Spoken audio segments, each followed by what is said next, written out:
Hey, welcome back to Kuros BI. I'm Chris Wagner. Today we're going to be going and finishing off the 4-part series on export settings in the admin section of Microsoft Fabric.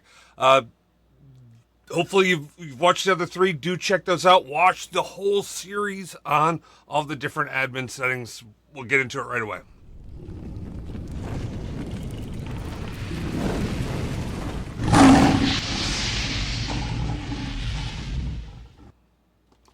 Okay, before we head over to my desktop, if you're new to the channel, make sure you hit that subscribe button so you stay appraised of all the updates and new videos that we got coming out. If you find this content helpful, like the button or hit that like button, subscribe. Oh, we already said that. What are we talking about here? Oh, comment. You know, all the YouTube stuff, the people that always talk about YouTube, like the guy who's on YouTube should know. Yeah, do those things. All right, so last settings that we're talking about inside of the admin setting inside of Microsoft Fabric. First one we're going to be hitting on is enable Power BI add in PowerPoint. Straight up, this should be enabled inside your service. This is a super powerful capability that you want to have as part of your storytelling experience.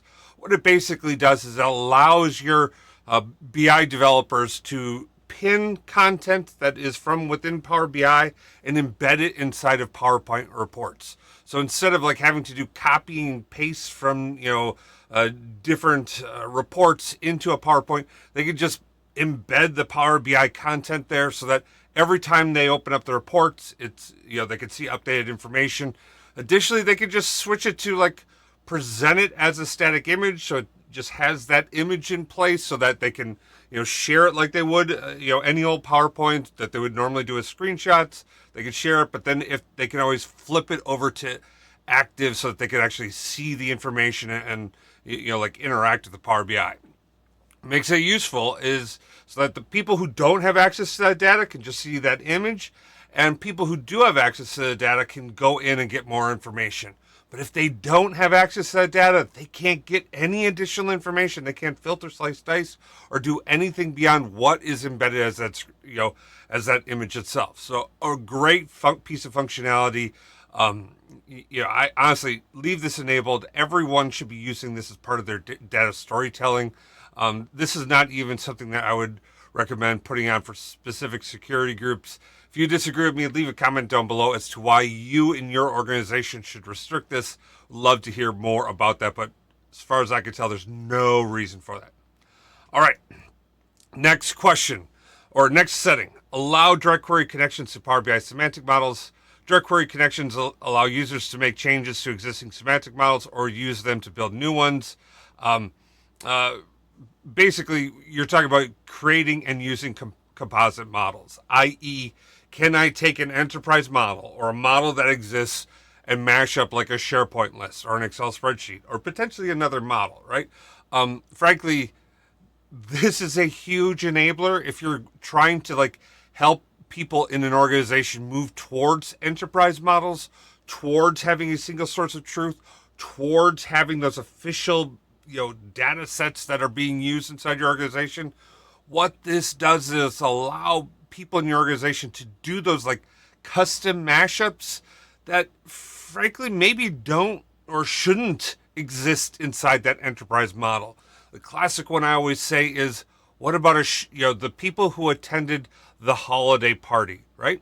Maybe you want to see that. Maybe you want to do some analytics on the customers that were at the holiday party. That's something that's great to know some information about, but like, that has a real spot use. It's not something you need for broad utilization. Like, let that be inside of a composite model for people to do. Okay. Now, this can have some some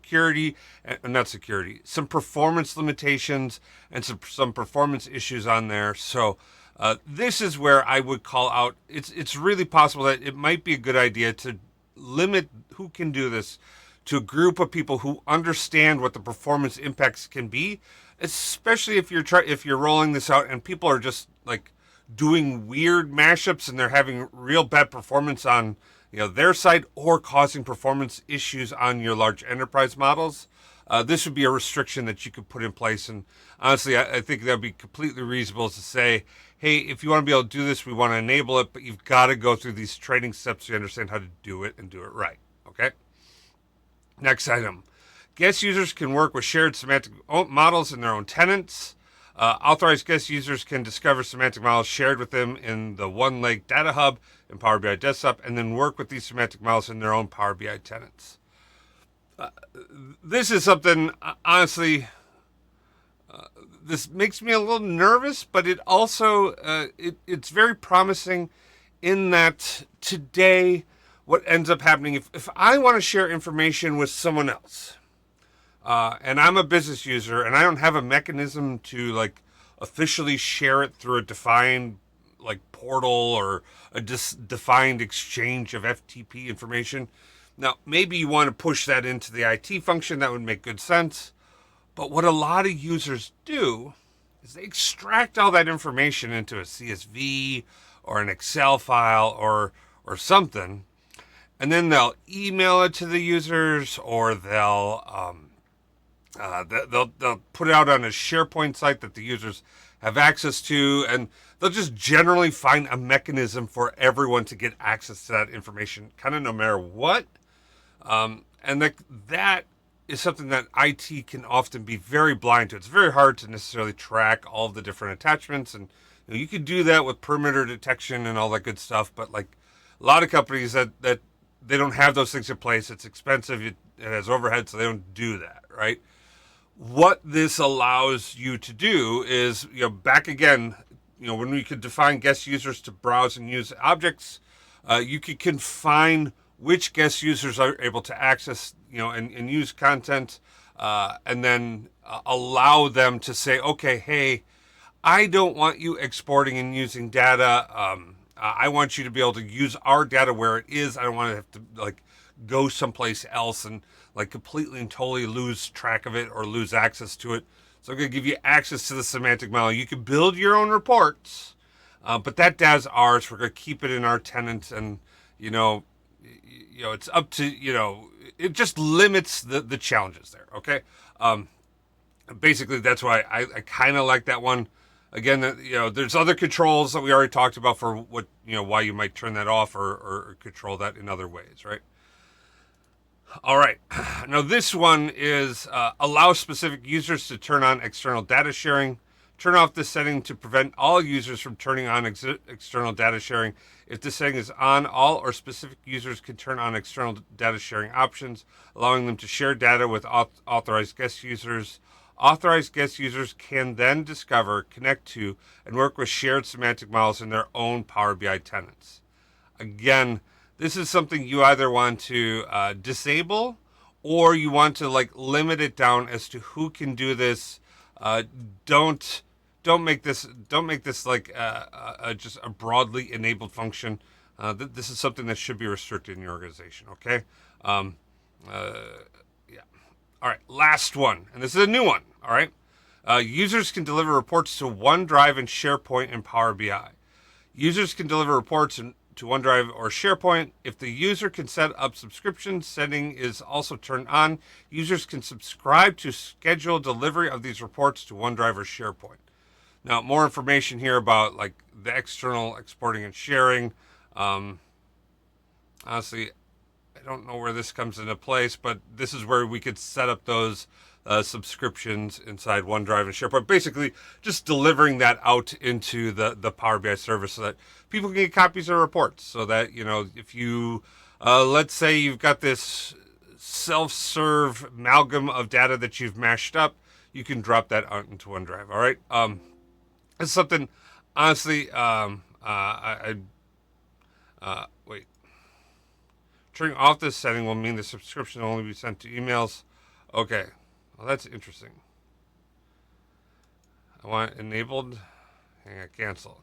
Turning off this setting will mean the subscriptions. I want it enabled, so I'm going to enable it. Okay, the entire organization. All right.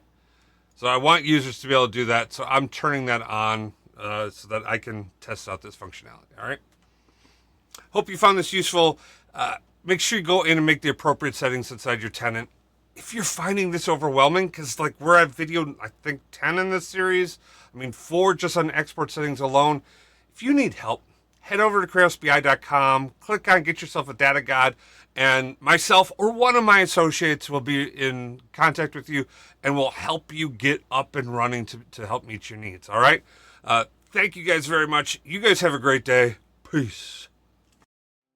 Baker Tilly Digital combines strategic industry insight and advanced technical expertise to uncover and solve your digital transformation challenges. If you're interested in learning more, check out our website at bakertilly.com/digital.